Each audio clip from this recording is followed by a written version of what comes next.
오랜만에 한국을 방문하니까 너무 좋습니다. 더 좋은 것은 이렇게 주님 안에서 하늘 가족된 여러분들을 뵙게 돼서 더 좋습니다.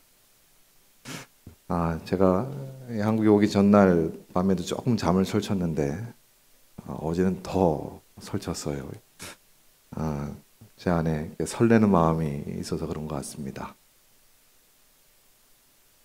오래전 저에게는 귀한 여기 선생님도 계시고 주일학교 선생님도 계시고 그리고 또 오랫동안 뵙지 못했지만 그렇게 또 따뜻하게 함께 얼굴을 나눌 수 있는 귀한 우리 신앙 안에서 함께 했던 분들 또 귀한 어르신들 계셔서 너무 좋습니다.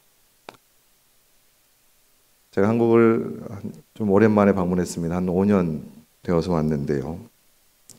글쎄 또 한국이 이렇게 금세 또 많이 달라졌더라고요. 그 달라진 모습들 보면서 제가 찬사가 막 절로 나오기도 하고 탐복하기도 하고 그렇습니다.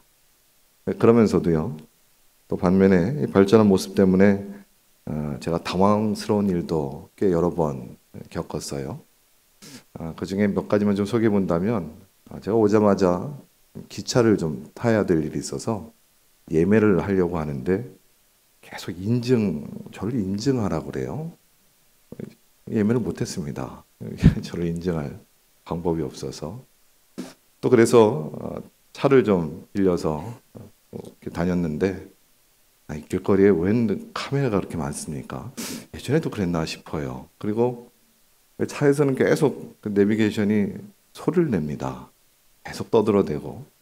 그래서 그런지 오랜만에 와서 여러 경치도 좀 보고 그러려고 하는데 운전하면서 신경이 이만저만이 아니었습니다. 제가 제일 놀랬던 게 하나 있습니다. 어느 쇼핑몰에 갔었는데 그 쇼핑몰에 가서 이제 올라가려고 에스컬레이터를 타려고 하는데 멈춰 있더라고요. 그래서 뭐 그러려니 해서 다른 곳으로 가려고 이렇게 찾아 들어가는데 딱 보니까 그 에스컬레이터를 또 다른 사람들은 타고 올라가더라고요. 그래서 다시 왔어요. 다시 돌아서서 에스컬레이터에 섰는데 저 앞에서 멈춰 있어요. 아주 이상해서 한 걸음 두 걸음 앞에 가보니까 에스컬레이터가 움직이더라고요. 저는 처음 봤습니다. 글쎄 저처럼 그런 분 계신지 모르지만 저는 처음 보고 많이 놀랐습니다. 여러분 저 같은 사람을 뭐라고 부르는지 아십니까? 아까 김 목사님 저한테 그런 이야기를 하셨어요. 미국 촌놈이라고 부른다 그래요.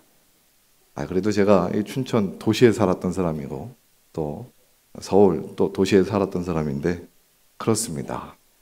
제가 살던 곳과 많이 달라 있어서 또 낯설은 것이 있어서 저에게는 이런 모양들이 당황스러운 것들이 있어요. 여러분들이 익숙해져서 당연한 일이라 아무렇지 않지만 저에게는 제가 30년을 살았던 제 나라 맞은가 그런 좀 낯설은 마음도 있습니다. 그렇다고 제가 살고 있는 저는 지금 미국의 한 중부 지역에 살고 있는데 그 지역의 삶이 저에게 지금 현재 다 익숙한 것은 아니에요. 그래도 한 20여 년 살고 있는데 제가 살고 있는 것이 어떨 때는 굉장히 낯설 때가 좀 있어요. 제가 살고 있는 곳에는요, 어떤 물건이나 또 고장난 것들을 고치려면 좀 오래 걸립니다. 제가 몇 해 전에 그 에어컨이 집에 고장 나서 그 에어컨을 좀 고치려고 수리를 요청했는데 한 일주일 만에 와서 고쳤어요. 그때가 겨울이었으면 괜찮은데 여름이었습니다. 지금처럼 아주 푹푹 찌던 때였는데 그게 얼마나 더웠던지 그 일을 생각하면 끔찍했던 마음이 있습니다. 이런 일을 경험하면서 제가 오래 살고 있었던 곳이라 할지라도 제가 이곳에서는 이민자구나 하는 생각을 불현듯 하게 됩니다. 제가 이곳에서도요. 제가 살던 곳 맞긴 맞는데 여전히 나는 이곳에서도 좀 낯설음이 있구나 말이죠. 사실 우리 모두가 이 땅에 사실 이민자로 보내진 사람들입니다. 여러분 하나님께서 우리를 보내실 때 이 땅에서 천년 만년 살라고 보내지 않으셨습니다. 어느 한 사람도 말이지요. 이상하게 우리는 이곳에서 천년 만년 살 것처럼 살고 있어요. 분명 하나님께서 이 땅에 잠시 보내져서 영원한 나라를 향해서 이 땅에서 좀 연습하다가 돌아오라고요. 어쩌면 우리는요, 이 땅에 정식, 그러니까 이 땅의 백성이 아니라 하늘나라 백성으로 이 땅에 잠시 왔다 간 사람입니다. 어떤 면에서는 이 땅에 이민자처럼 와 있지 않을까 그런 생각을 해봐요. 그렇기 때문에 이 땅에 아무리 또 많은 것들을 갖고 있어도요, 많은 것들을 이뤄냈다 할지라도요, 우리는 반드시 이 땅에 모든 것을 다 놓고 가야 합니다. 이 땅에 썩어질 것에 대해서는 우리는 어느 누구도 챙겨갈 사람 한 사람도 없는 겁니다. 그럼 반드시 그것도 한순간에 우리는 이 땅에 내가 일궈왔던 것, 내가 자랑했던 것, 그것이 영원한 것이 아니라면 다 놓고 갈 겁니다. 그것이 이민자로서의 삶이 저에게나 여러분에게 다 주어져 있음을 기억하셨으면 좋겠어요. 오늘 말씀의 야곱의 인생도 어느 한 곳에 정착할 수 없었던 그런 이민자와 같은 인생이었습니다. 그런 인생을 좀 우리도 바라보면서요, 야곱의 이민자의 그 삶을 통해서 우리도 우리의 삶 가운데 하나님께서 주시는 말씀의 메시지를 한번 우리도 담았으면 좋겠습니다. 이 야곱의 이민자의 삶을 한 단어로 이제껏 삶을 좀 이렇게 간추려 본다면 늘 그는 도망하던 사람이었습니다. 도망자의 삶이었어요. 그는 형 에서로부터 도망을 해서 삼촌 라반에게 얹혀 살았던 사람이고, 또 삼촌 라반으로부터 도망을 해서 지금 세겜 땅으로 와 있는 사람입니다. 그러니까 그 인생의 많은 중심부에 계속해서 도망을 했던 그런 삶을 살았는데, 지금 세겜 땅에서도 그냥 정착한 삶이 아니라 이민자처럼 살고 있었던 상황이었습니다. 그런 상황에서 딸 디나가 외간 그 세겜 사람에게 성폭행을 당하면서 오늘 이야기가 전개되고 있어요. 그런데 여기서 멈추는 것이 아니라 분노한 그의 아들들이 이 딸 디나의 원수를 갚는다고 하면서 세겜 남자들을 몰살시키는 그런 어마어마한 살인이 저질러집니다. 당연히 주변 가나안 사람들이 야곱과 그의 가족들을 더 원수 갚기 위해서 기회를 엿보는 그런 상황이 벌어졌어요. 굉장히 지금 긴장이 또 위기가 감도는 상황이었습니다. 그럼 왜 이런 일이 일어났을까? 야곱은 아마 곰곰이 생각을 했을 겁니다. 그런데 이 일에 대해서 전반에 흐르고 있는 한 단어를 꼽으라면 속임이라고 하는 단어를 좀 생각할 수 있어요. 야곱이 그 형 에서로부터 도망했던 이유가 뭡니까? 형 에서를 속여서 그렇습니다. 또 삼촌 라반을 통해서 도망을 했던 이유가 뭐죠? 삼촌 라반을 속여서 재산을 다 걷어들였습니다. 그런데 이제는 그의 아들들이 세겜 사람들을 속여서 그들에게 함께 동맹하자, 함께 가족이 되자고 하면서 할례를 요청하고 속여서 그들을 죽이는 그런 만행을 저질렀던 거예요. 그러니까 지금 속이는 인생을 살아왔던 야곱처럼 그의 아들들도 속이는 일로 세겜 사람들을 죽이는 그런 일이 벌어졌던 겁니다. 여기 뭔가 연관이 있어 보이지 않습니까?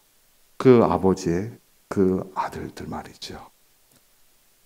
여러분, 자식의 모습 속에는요, 반드시 부모의 모습이 닮습니다. 닮아져 있습니다. 부정하려고 하도 분명히 그 안에는 부모의 그런 모습이 담겨져 있어요. 그런데 좋은 것만 닮아진다면 좋겠는데 그렇지 않은, 좋지 않은 모습들도 닮아진다는 게 좀 속상한 일이지요. 야곱은 그의 아들들이 자신처럼 사람들을 속여서 살인을 했다라고 하는 이 사실을 듣고 얼마나 놀랐을까. 아니, 굉장히 고통스러웠을 겁니다. 속이는 인생으로 살아왔던 그 야곱의 인생의 그 중심부에서 지금 그의 아들들도 속이는 인생으로 살고 있다라고 하는 이 사실을 그는 심히 고통을 했을 겁니다.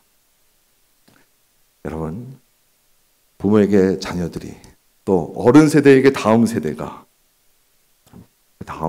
어른 세대를 바라보면서 거울에 마음을 갖습니다. 그 어른 세대를 통해서 배우고 자라는 거예요. 그렇기 때문에 우리가 하나님 앞에서 우리 자신들을 늘 돌아보아야 합니다. 특별히 어른 세대로 살아가는 분들에게는 하나님 앞에서의 삶을 먼저 좀 늘 돌아봐야 돼요. 혹시 우리가 하나님을 믿는다고 하면서 하나님을 향하여서 얼마나 많이 의심하고 살고 있는지요. 하나님의 말씀을 우리가 믿습니다라고 하면서 우리 안에 그 말씀을 따라 살지 못한다면 사실 하나님을 속이고 있는 것이에요. 야곱만 속이는 인생 아닙니다. 우리에게는 어떻습니까? 우리 자신에게도 마치 나는 죄 없는 사람인 것처럼 다른 사람들 향해서는 손가락질을 하지만 나에게는 그런 것이 없는 것처럼 혹시 교만하고 있다면 하나님을 속일 뿐만 아니라 자신도 속이고 있는, 하지만 어쩌면 우리도요 속이는 삶을 많이 경험하고 있는 것 같아요. 우리 어린 교회를 섬기고 있는 사역자분들, 그리고 우리 어른 세대 여러분들, 무엇보다 하나님 앞에서 우리 신실하기를 소망하고 그렇게 살아가기를 원합시다. 오늘 우리는 부족합니다. 하지만 하나님께서 우리에게 소망하는 그 마음을 받아주실 것이고요.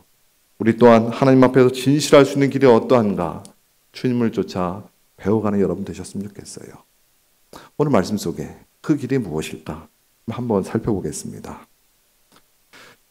지금 야곱은 이전에 그랬던 것처럼 주변의 가나안 사람들이 자신들을 또 가족을 죽이려고 달려들고 있는 이 위기 상황에서 어디론가 도망을 해야 하는 그런 생각의 결론을 다다랐을 겁니다. 근데 문제는 갈 곳이 없습니다. 지금 이 세겜 땅에 머무르고 있는 이 야곱의 상황은요, 사실은 이러지도 저러지도 못하는 곳이 세겜 땅이었어요. 삼촌 라반으로부터 도망을 해서 왔는데 삼촌 라반과는 더 이상 서로 왕래하지 않도록 경계를 세워놓고 있었습니다. 그 위쪽으로 올라갈 수가 없습니다. 또 형 에서가 밑에 있지만 화해를 했다고는 했지만 그에게는 형은 늘 어려운 존재 정도가 아니라 어찌할 수 없는 관계였습니다. 그런 어려운 관계 가운데 그는 이러지도 저러지도 못하는 막막한 상황에서 세겜 땅에 머물렀는데 또 어디로 가야 한다. 아마 갈 곳을 못 찾고 있었을 겁니다. 이러한 때에 오늘 말씀을 하나님께서 하신 겁니다. 야곱에게 이러한 때에 하나님께서 찾아오신 거예요. 하나님 어떤 분이십니까? 여러분, 하나님은요, 우리 모두가 모든 세상이 나를 버릴지라도 하나님 우리를 늘 놓지 않고 계신 분이십니다. 막막한 상황 가운데서 길이 없어 보일지라도 하나님께서 길이 되어주시기 위해서 우리와 함께 해주신 분이세요. 그 하나님이 지금 야곱에게 이렇게 말씀하셨습니다. 1절 말씀이에요. 한 번 더 볼게요. 하나님이 야곱에게 이르시되 일어나 베델로 올라가서 거기 거주하여 내가 내 형 에서의 낯을 피하여 도망하던 때에 내게 나타났던 하나님께 거기서 제단을 쌓으라 하신지라. 하나님께서 말씀하신 것은 베델로 올라가라는 겁니다. 세겜에서 베델로 위치적으로는 좀 올라가는 길인데요. 그러면서 해야 할 일도 하나 말씀하셨는데 하나님께 제단을 쌓으라고요. 예배를 드리라고요. 좀 더 하나님과 깊은 만남을 가지자고요. 근데 하나님께서 명시적으로 분명히 베델로 올라가라고 하셨는데 그 이유가 무엇인지 좀 생각해 볼 필요가 있어요. 그 이유를 이전에 하나님께서 야곱에게 하셨던 말씀 속에서 우리는 찾아낼 수 있는데요. 창세기 28장 15절을 한번 보겠습니다. 이전에 야곱에게 이런 말씀하셨어요. 내가 너와 함께 있어 내가 어디로 가든지 너를 지키며 너를 이끌어 이 땅으로 돌아오게 할지라. 내가 내게 허락한 것을 다 이루기까지 너를 떠나지 아니하니라 하신지라.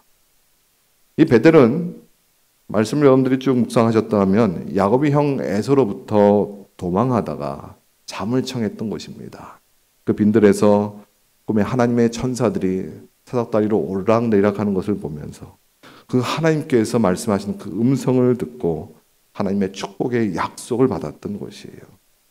야곱에게는 하나님을 경험했던 하나님의 축복의 약속을 받았던 귀한 자리였습니다. 근데 또 하나 이 자리가 창세기 28장 21절로부터 22절에 보면 내가 평안히 아버지 집으로 돌아가게 하시오면 여호와께서 나의 하나님 되실 것이요 내가 기둥으로 세운 이 돌이 하나님의 집이 될 것이요 하나님께서 내게 주신 모든 것에서 10분의 1을 내가 반드시 하나님께 드리겠나이다 하였더라. 그러니까 이것은 하나님께서 야곱을 향해서 축복의 약속뿐만 아니라 야곱이 하나님께를 향해서 헌신을 결심했던, 헌신을 약속했던 그런 자리이기도 합니다. 그러니까 주고받음이 있었던 자리예요. 하나님과의 만남 속에서 하나님의 말씀을 듣고 그 축복의 약속을 듣고 그리고 야곱 또한 하나님께로 그렇게 살겠다라고 헌신을 다짐했던 그런 깊은 만남을 가진 장소인 거지요. 굉장히 추억의 장소이기도 하고 은혜의 자리인 거예요. 그 은혜의 자리로 나오라고 하셨던 겁니다. 여러분, 예수 그리스도를 믿음으로 구원을 받고 또 그 구원의 삶을 누리고 있는 사람들이라면 여러분, 예수님을 만났던 은혜의 자리, 은혜의 추억이 있었을 거예요. 그리고 헌신을 고백했던 그런 추억된 장소도 있을 겁니다. 제가 예수님을 만나서 하나님의 은혜를 얻고 또 무엇을 위해 살아야 하는지 하나님을 배웠고 또 하나님 앞에서 함께 했던 사람들과 은혜를 나눴던 추억이 있는 곳이 바로 이곳 예배당입니다. 소양교회에서 제가 자라나면서 특히 아래층 저 예배실에서요, 하나님을 배우고 또 하나님 앞에 감격하고 또 그곳에서 저희 친구들과 같이 기도하고 많이 울기도 하고 예배했던 곳입니다. 그런 저에게는 이 소양교회 예배당이 하나님의 은혜를 얻고 축복의 약속을 받았고 또 저에게서 하나님께 헌신을 다짐했던 그런 추억의 장소인 거지요. 사랑하는 소양교회 귀한 여러분들, 하나님의 교회를 잘 섬겨주셔서 또 잘 지켜주셔서 감사합니다.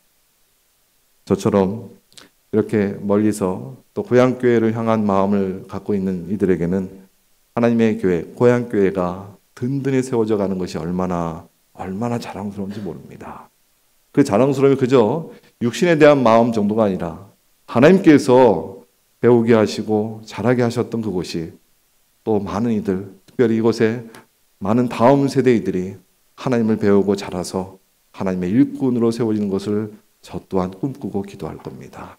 또 여러분들도 이 교회가 하나님께서 오시는 그날까지 세워져 갈 때 하나님의 이야기들이, 하나님의 역사가 일어나는 하나님의 교회가 되시기를 바랍니다. 그런데 하나님은요, 이렇게 야곱에게 약속하신 것을 사실은 지켜오셨어요. 지금 하나님께서 베델까지 인도해 오셨던 그 과정을 보시면 야곱의 삶을 하나님께서 이끄셔서 그 은혜 속으로 인도해 오셨던 겁니다. 그런데 문제는 야곱은 까마득하게 그 일을 자신의 헌신과 자신이 하나님 앞에 드렸던 약속에 대한 것은 까마득하게 잊고 살았던 겁니다. 서로 관계 속에서 한쪽은 하나님께서 열심으로 지켜오셨는데 한쪽은 열심으로 까먹고 있었던 거예요. 그래서 지금 다시금 그 약속의 자리로, 추억의 자리로, 그리고 하나님과 다시금 그 관계를 돌아보도록 베델로 부르셨던 겁니다. 그러니까 야곱에게 베델은 단순한 장소가 아니라 하나님과 깊은 만남을 새롭게 하는 은혜의 자리로 부르셨던 거예요. 그런데 문제는요, 지금 베델로 가는 것이 쉬운 결정은 아닙니다. 지금 그가 세겜 땅에 살았던 이유가 이러지도 저러지도 못하는 막막한 상황이었기 때문에 그래요. 더군다나 지금 가나안 사람들이 저의 가족과 그를 죽이기 위해서 기회를 엿보고 있습니다. 더군다나 세겜에서 베델로 가는 길은요, 탁 트인 빈들이라고 그랬어요. 아무것도 없습니다. 만약 공격을 받게 되면 숨을 곳도 없는 곳이에요. 그럼에도 불구하고 야곱은 결정을 합니다.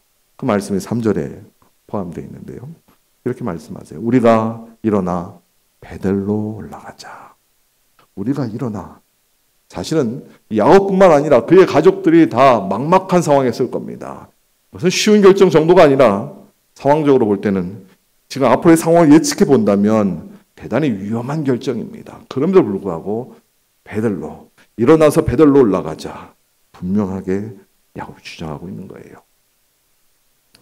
단순히 야곱이 어른이어서요, 야곱이 지금 경험이 많아서요? 아닙니다. 야곱이 지금 얘기하고 있는 그의 주장은 분명한 근거가 있는데 그 이유가 3절 안에 포함되어 있어요. 3절에 이런 말씀이 있습니다. 내 환난 날에 내게 응답하시며 내가 가는 길에서 나와 함께 하신 하나님, 그 하나님 때문에 올라가자는 겁니다. 야곱은 지금 상황을 판단하고 앞으로의 일을 예측해 놓고 베델로 올라가자라고 주장하는 것이 아니라 하나님이 내게 응답하시는 분이시고 말씀하시는 그 하나님을 쫓아서 내가 가는 길에서 함께 하시는 하나님을 믿고 가자는 겁니다. 그 하나님을 깨닫고 하나님을 향하여서 마음을 드리고 그 말씀을 듣고 하나님 함께 하심을 믿기 때문에 올라가려고 했던 것이에요. 그것이 올라가는 이유였고 그렇게 갈 수 있었던 거예요. 여러분들에게 하나님은 어떤 분이십니까? 여러분, 나와 하나님의 관계는요, 하나님 나를 생각하시면서 나를 바라보시면서 내가 어떤 사람인지 아시는 그런 이야기처럼 나 또한 하나님은 어떤 분이신지를 아는 겁니다. 그럼 하나님은 어떤 분이세요, 여러분들에게?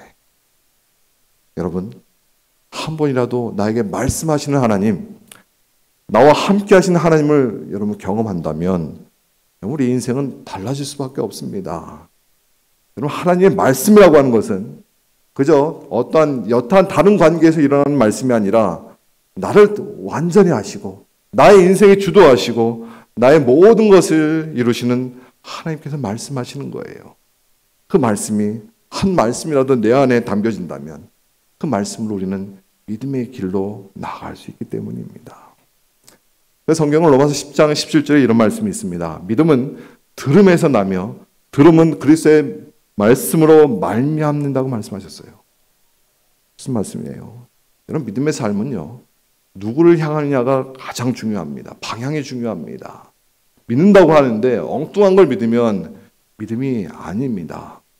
그리고 그 믿음이 되어지려면 누구의 말씀을 듣느냐도 너무너무 중요해요. 들음에서부터 믿음이 시작합니다. 하나님의 말씀으로부터 우리에게 믿음이 시작되어지는 거예요. 여러분, 아무리 교회 일을 열심히 하고요, 아무리 많은 예배에 참석한다고 해도 예수 그리스도를 향하는 믿음의 일이 아니라면 아무것도 아닌 겁니다. 예수 그리스도의 말씀을 듣고 듣지 않는 관계라면 여러분, 우리는 아무것도 아닌 거예요. 여러분, 그것이 성도의 관계도 마찬가지입니다. 우리도 함께 하면서요, 예수 그리스도를 향하여서 만나는 거예요. 오늘 주일 말씀의 요한일서 1장 3절의 말씀처럼요, 우리 안에 그의 아들, 우리 아버지와 그의 아들이 우리 안에 계세요. 우리 서로를 서로 붙잡고 계세요. 그럼 서로를 붙잡게 하는 일들을 우리가 이루어가야 되는 거예요. 서로에게 하나님이 우리를 서로 붙잡고 있다라고 하는 삶을 살아가야 하는 겁니다. 막연한 것이 아니라 실제가 돼야 돼요. 성도들 안에 서로에게 주의 말씀이, 하나님의 말씀이 오고 가야 하는 겁니다. 그럼 서로 말씀으로 교제한다는 것, 말씀 우리를 서로 오고 가게 해야 돼요. 그냥 말씀을 공부하는 차원이 아니라 그 말씀으로 서로를 만나고 그 말씀으로 서로를 생각하고 그 말씀으로 서로를 위해서 기도하고 그 말씀 때문에 마음에 품고,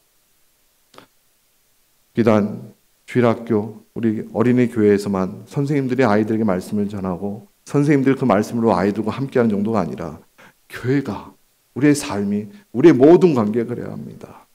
그러니까 주의 말씀을 통해서 우리가 교제할 때 주님께서 우리와 함께 하심이 실제로 나타나질 수밖에 없는 거예요.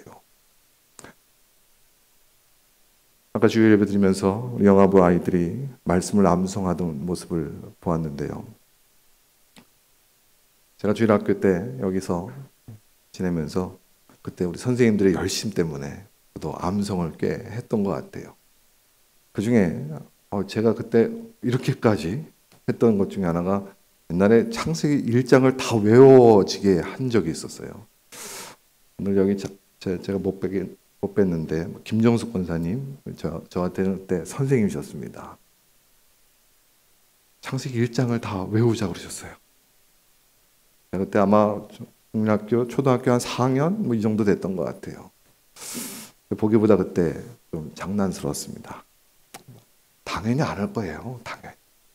뭐 선생님 그렇게 얘기한다고 해도 당연히 안 할 겁니다. 그렇게 시작을 했는데 나중에는 같이 외우게 됐습니다. 잘 기억이 안 납니다. 왜 이렇게, 어떤 이유 때문에 이렇게 외우게 됐는지는 모르겠는데 그냥 그때 외워지게 됐어요. 태초에 하나님 천지를 창조하시니라. 땅이 혼돈하고 공허하며 흑암이 깊음에 있고 하나님의 신은 수면에 운행하시니라. 하나님이 가라사대 빛이 있으라 하심에 빛이 있었고. 어릴 때 외웠던 말씀이요, 제 안에 자라면서 계속 되새김질 됐어요. 창세기 1장을 지금 다 기억 못합니다만 이 말씀이 제 안에 있는 이유는 그때 우리 선생님들의 열심 때문에 말씀을 제가 기억하고 그 말씀으로 인해서 하나님이 어떤 분이신지를 더 잘하면서 배우게 되고 알게 됐던 거예요. 사랑하는 여러분, 하나님의 교회가 우리 어린이 교회뿐만 아니라 주의 말씀이 서로를 이어지고 또 함께 세워지게 하고 주의 말씀으로 하나님의 마음을 배우고 그 말씀을 듣고 믿음으로 오늘 야곱처럼 베들로 올라가는 여러분의 삶이 되시기를 축원합니다. 야곱이 지금 믿는 구석은요, 상황이 아니고 자신의 경험도 아니고 오직 하나님의 말씀입니다. 나에게 응답하시는 하나님, 모든 길에서 함께 하시는 하나님을 믿기 때문에 베들로 올라가기로 결정했던 거예요. 우리도요, 우리 신앙은요, 믿음의 주에 온전케 하시는 예수 그리스도를 바라보고 쫓아가는 겁니다. 다른 것이 앞에 세워질 수 없어요. 물론 우리는 연약하고요. 그래서 우리는 여전히 주님을 쫓아가는데 한계가 있어요. 하지만 그 말씀으로 우리를 끌고 계시는 은혜를 소망하면서 쫓아가야 되는 겁니다. 나는 그렇게 할 수 없으니까, 나는 창세기 1장을 다 외울 수 없으니까, 아니요, 주의 말씀이 나를 이끌고 갈 수 있도록 소망하시고 몸부림이라도 쳐야 하는 겁니다. 나의 힘과 능력이 아니라 주의 말씀으로 나를 이끌어 가실 수 있는 그 믿음의 이야기를 하나씩 채워가시길 바랍니다. 이렇게 야곱처럼 하나님의 말씀을 향하여 방향을 정하고 말씀을 따라 살기로 소망하면 올라갈 수 있는 겁니다. 반드시 응답하시고 함께해 주시는 하나님을 그저 추억으로만 담는 것이 아니라 지금 현재로 우리가 경험할 수 있는 것이에요. 이렇게 야곱이 하나님의 말씀을 따라서 소망하고 또 믿음으로 따라가려고 하니까요, 놀라운 변화가 생겼어요. 그 말씀이 2절의 말씀인데요. 야곱이 이에 자기 집안 사람과 자기와 함께한 모든 자에게 이르되 너희 중에 있는 이방 신상들을 버리고 자신을 정결하게 하고 너희들의 의복을 바꿔 입으라. 하나님을 소망하고 그 말씀을 따라 믿음으로 달려가려고 하니까요, 그 안에 이방 신상, 정결치 못한 것들이 보이기 시작합니다. 그러니까 하나님이 싫어하는 것들이 보여지는 거예요. 여러분, 주의 말씀을 따라간다라고 하는 것은요, 단순히 우리 안에 그 말씀으로 인한 생각의 차이 정도가 아니라 우리의 존재가 바뀌는 겁니다. 그 말씀에 대한 은혜로 우리의 기준이 바뀌어요. 그러면 하나님께서 보시는 기준으로 우리의 시선이 닮아져 갑니다. 하나님이 싫어하시는 것을 보게 되고 그 싫어하는 것을 놓아버릴 수밖에 없는 거예요. 그거는 하나님이 아닌 다른 것을 의지했던 것들에 대해서 놓기 시작하고 있는 겁니다. 그에게 말씀이 들어오면서 베드로로 올라가려고 하는 그 믿음의 길이 하나님께서 원하시는 길 되도록 말이죠. 여러분, 예수 믿는다라고 하는 것은 이 세상 가운데 우리 이 세상에 정착해서 완전히 이 세상에 살아갈 것처럼 사는 것이 아니라 하나님 나라, 그 나라를 향해서 어쩌면 우리는 이 땅의 이민자처럼 살아갈 사람들입니다. 이 땅에서 하나님을 싫어하고 하나님을 거역하는 죄악된 모습에 대해서 우리가 동질화되고 우리도 쫓아가는 것이 아니라 그것이 우리에게서 벗어질 수 있는 은혜가 있도록 하나님 앞에서 살아가야 하는 겁니다. 예수 믿는 사람이라면요, 죄악된 것을 향해서 부끄러워할 줄 알아야 됩니다. 우리가 죄가 없는 것처럼 나는 죄가 없습니다, 그렇게 살기는 어렵습니다. 우리 여전히 죄에 대해서 많이 노출된 사람이에요. 그냥 내 손과 발이 아니어도요, 내 생각과 내 마음이 죄 가운데 많이 노출되어 있어요. 부끄러워할 줄 알아야 됩니다. 그리고 하나님께서 우리를 거룩하게 하시는 은혜가 있음을 소망할 줄 알아야 돼요. 혹시 죄를 지어도 아닌 척 더 당당한 경우가 있다면 이건 참으로 안타까운 일인 겁니다. 하나님 말씀 앞에 서면 이 모든 것들이 하나님의 시선으로 그렇게 우리 안에 다시 회복될 수 있도록 내 안에 그 하나님의 말씀이 여러분들을 이끌어가는 은혜가 있기를 소망합니다.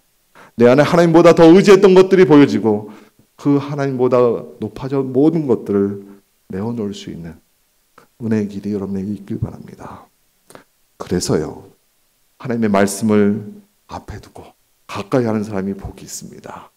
여러분, 하나님의 말씀을 향해서 사는 것은요, 여러분, 그것이 복이에요. 그래서 시편 기자도 꿀송이보다 달다고 했던 이유가 있습니다. 조연가족 여러분, 주의 말씀을 따라 행복한 교회가 되시길 바랍니다. 우리에게 이전에 오랫동안 있어왔던 추억, 경험, 아니요, 지금 현재 주의 말씀을 쫓아가는 은혜와 축복이 있기를 소망합니다. 이렇게 야곱이요, 베델로 올라가려고 길을 떠났는데 이제는 더 이상한 일이 생겼어요. 5절의 말씀에 보시면 그들이 떠났으나 하나님은 그 사면 고울들로 크게 두려워하게 하셨으므로 야곱의 아들들을 추격하는 자가 없었더라. 그들은 믿음으로 떠났습니다. 떠났는데 가나안 사람들이 당연히 야곱의 가족들을 공격할 수밖에 없겠다라고 생각했는데, 근데 야곱의 가족은요, 어떠한 공격도 받지 않고 베델로 올라갈 수 있었어요. 그럼 이 이야기는요, 우리에게는 그냥 단순하게 그랬다라고 전해지지만 굉장히 복잡한 상황들이 벌어지고 있는 겁니다. 무슨 일이 일어난 거예요. 숫자적으로 모든 면에서 훨씬 유리한 조건을 가지고 있는 가나안 사람들이 무슨 일인지 도리어 크게 두려워만 했고요, 공격하지 못했습니다. 그 이유, 그 상황적인 이유는 알 길이 없습니다. 근데 5절에 우리에게 말씀을 전하는 5절에 보시면 하나님이 그들을 크게 두려워하게 하셨다고 했어요. 하나님께서 그들을 두려워하게 하셨다고요. 그들은 지금 가나안 자신들의 힘을 가지고 야곱의 가족들을 몰살시킬 계획을 분명히 하고 있었을 것인데 그 일보다 자신들의 두려움 가운데 어찌할 바를 몰랐던 겁니다. 하나님이 하신 거예요. 하나님의 역사가 일어나는 겁니다. 아무리 가나안 사람들이 강하지만 하나님 앞에서는 아무것도 아닌 거예요. 이 일을 지금 야곱과 그의 가족들이 경험했던 겁니다. 여러분 우리의 삶이 어떠합니까? 오늘이 두렵고 혹시 내일이 두렵고 계속해서 나에게 쌓여가는 여러 어려움들이 계속해서 나를 가로막고 있으십니까? 여러분 우리의 인생은 하나님께 근본적으로 두려움을 먼저 두시지 않으세요. 이 세상이 두려움에 대해서 우리를 속이고 있어서 그렇습니다. 여러분 우리 인생에서요, 두려움을 가지게 하실 수 있는 분 하나님이시고요, 두려움을 사라지게 하실 수 있는 분도 하나님이세요. 주관자십니다. 우리 인생에 대해서 이 세상은 우리 앞에 하나님께서 우리에게 주신 세상이에요. 우리가 해야 될 일은요, 이 세상 앞에 세상을 두려워하는 것이 아니라 하나님을 두려워할 줄 알아야 됩니다. 하나님을 경외할 줄 아는 사람이 하나님의 역사를 이뤄낼 수 있는 거예요. 우리가 이뤄내는 것이 아니라 하나님께서 행하시는 일을 우리가 경험할 수 있는 것이에요. 하나님의 은혜로 살아온 여러분들, 저는 제 교회, 소양교회가 하나님의 말씀을 따라 그 은혜를 힘입어서 살고 있다고 확신합니다. 그래서 하나님께서 여기까지 은혜로 인도해 오셨고 앞으로도 은혜로 인도해 가실 것이라 믿습니다. 그 이야기 속에 여러분 한치도 머물러 있지 마시고요, 함께 하나님의 역사 위에 하나님의 교회로 살아가시는 여러분 되셨으면 좋겠습니다. 하나님께서 행하실 겁니다. 하나님께서 여러분을 통해서 세상을 두려워하는 교회가 아니라 세상을 향해서 하나님의 이름을 높이는 교회로 살아가시길 축원합니다. 우리 자녀들이요, 보고 배울 겁니다. 우리 어린아이들이요, 우리 선생님들의 이야기만 듣는 것이 아니라 보고 배워요. 보고 배워요. 제가 주일학교 때 기도하던 생각들을 좀 해보면 선생님들을 많이 따라했던 기억이 있어요. 선생님들이 기도하면서 앞뒤로 흔들면 저도 앞뒤로 흔들었던 기억이 있고요. 선생님들이 기도하실 때 혹시 어떤 분은 이렇게 양옆으로 흔들기 이게 쉽지는 않더라고요. 제일 어려웠던 분들이 기도할 때 이렇게 동그랗게 빙빙 도시는 분이 계셨어요. 기도의 열심과 은혜에 대한 사모함이 있을 겁니다. 처음엔 몰랐습니다. 그냥 모양 보고 배웠어요. 선생님이 기도할 때, 요즘 그렇게 하는지 모르겠는데 우리 아이들하고도 같이 밤늦게까지 모여서 주전자에 물 담아놓고 물 마셔가면서 기도했던 기억이 있습니다. 그 기도 속에, 기도의 주구장창이 아니라 어떤 내용을 기도하는지 잘 모르겠어요. 그런데 함께 그 안에 꿇어 앉아서 하나님 앞에서 기도했던 그 마음이 저에게는 신앙의 이야기가 되었습니다. 우리 주일학교 선생님들도 마찬가지죠. 아이들이 여러분들을 보고 배웁니다. 우리 어른 세대를 보고 우리 다음 세대가 쫓아오는 거예요. 세대 간에 굉장히 많은 여러 가지 우리가 서로 연결되지 못하는 것들이 있지만 반드시 신앙은 연결됩니다. 우리의 믿음의 삶은, 우리의 믿음의 이야기는 다음 세대에게 반드시 이어가요. 우리가 하나님 앞에 진실하게 믿음으로 살아갈 때 하나님께서 그 이야기를 다음 세대에게로 반드시 이어주어 주실 겁니다. 그 믿음으로 여러분 하나님 앞에서 말씀을 따라 진실하게 살아가시길 바랍니다. 다시 어느 한 곳에 정착할 수 없었던 이민자처럼 살아왔던 야곱, 하나님께서 이제 베델로 올라가라고 말씀하실 때 그 도착한 베델에서 아름다운 고백을 합니다. 7절 말씀인데요. 그가 거기서 제단을 쌓고 그곳을 엘 베델이라 불렀으니 이는 그의 형의 낯을 피할 때에 하나님이 거기서 그에게 나타나셨습니다. 엘 베델이요. 그 장소 이름은 베델입니다. 하나님의 집. 그런데 지금 야곱은요, 거기에 엘, 하나님이란 뜻이에요. 하나님의 집 앞에 엘이라고 붙이면서, 그러니까 하나님의 집에 계신 하나님을 부르고 있는 겁니다. 그에게 베델은요, 하나님을 만났던 추억의 장소였을 겁니다. 하나님께서 약속하셨던 그 축복의 장소였을 겁니다. 그리고 자신의 헌신도 담아져 있지만 까마득하게 잊고 있었던 은혜의 자리였을 거예요. 그런데 지금 그 베델에서 베델이구나, 추억의 장소구나, 그렇게 얘기하는 것이 아니라 엘 베델, 여기 하나님의 집에 하나님이 계시구나, 하나님의 집에서 하나님을 만났습니다. 하나님께서 나와 함께 하셨고 내가 가는 모든 길에서 나를 인도해 오셨습니다. 그렇게 고백하고 있는 거예요. 지금 그에게는 베델은 더 이상 축복과 추억의 장소가 아니라 엘 베델, 지금 하나님, 이 베델이라고 하는 하나님의 집, 하나님이 계신 곳, 지금 나와 함께 하시는 하나님을 기뻐하며 하나님 만나고 있습니다. 하나님을 기뻐하고 있습니다. 그렇게 고백하고 있는 거예요. 사랑하는 여러분, 우리의 신앙은요, 물론 지난 삶 속에서 함께 하신 하나님, 그 하나님과 함께 했던 추억, 그렇게 쌓아왔던 하나님과 함께하는 은혜의 자리, 이것이 쌓아져 가는 것도 필요합니다. 아니, 중요합니다. 하지만 지금 말이죠. 지금 이 순간에 오늘 나와 함께 하시는 하나님을 내가 믿음으로 쫓아가고 있는가? 그리고 나와 지금 함께 하시는 하나님께서 응답해 주시고 그리고 모든 길에서 함께하고 계시는 하나님을 내가 의지하고 그 하나님을 따라 살고 있는가? 이것이 신앙입니다. 그래서 오늘 말씀 속에 이 엘베델은요, 단순히 어떠한 그냥 상황적 고백이 아니라 앞으로도 어디에서든 내가 서 있는 모든 곳에 하나님이 계신 하나님의 집이 되도록 살겠습니다. 그렇게 고백하고 있는 것이에요. 여러분, 우리의 신앙은 물론 과거도 중요하지만 이 현재 주님과 함께하는 이 자리가, 이 순간이 늘 주님과 함께하고 있음을 믿음으로 걷는 길이 되시길 바랍니다. 그래서 앞으로 모든 길에서도 하나님 나와 함께 하실 것을 기대하고 야곱처럼 나의 모든 삶의 길이 엘 베델 되어질 수 있는 은혜가 있도록 살겠습니다. 이것이 진짜 헌신이 되어야 되는 겁니다. 우리 주 예수 그리스도께서 새로운 엘 베델이 되어주셨습니까? 하나님의 집인 새 성전이 되어주셨습니다. 우리의 어려움과 슬픔과 모든 것들을 다 품어주셔서 우리에게 구원이 되시고 위로가 되어주셨습니다. 그래서 우리에게도 주님처럼 성전되어 살라고 하세요. 우리도 하나님의 집이 되어 살라고 하세요. 그저 모양의 집이 아니라 하나님이 함께 하시는 하나님의 집, 우리 또한 엘 베델을 향해서 살아가야 하는 것입니다.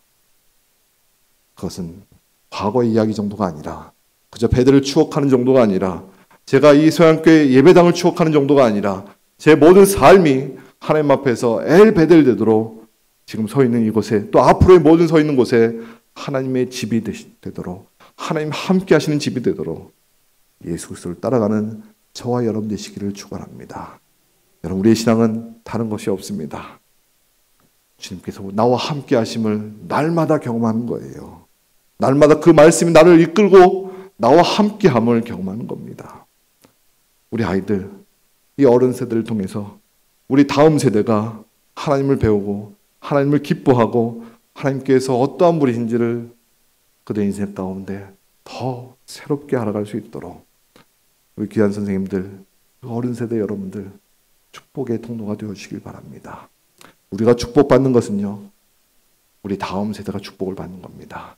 우리가 이 세상 가운데 그저 이 세상에 정착할 것에 목적을 둔 축복이 아니라 저 하늘나라를 향해서 영원한 것을 위해 살아가는 그 축복만이지요. 그 축복이 날마다 여러분의 삶 가운데 쌓아져 가시길 바랍니다.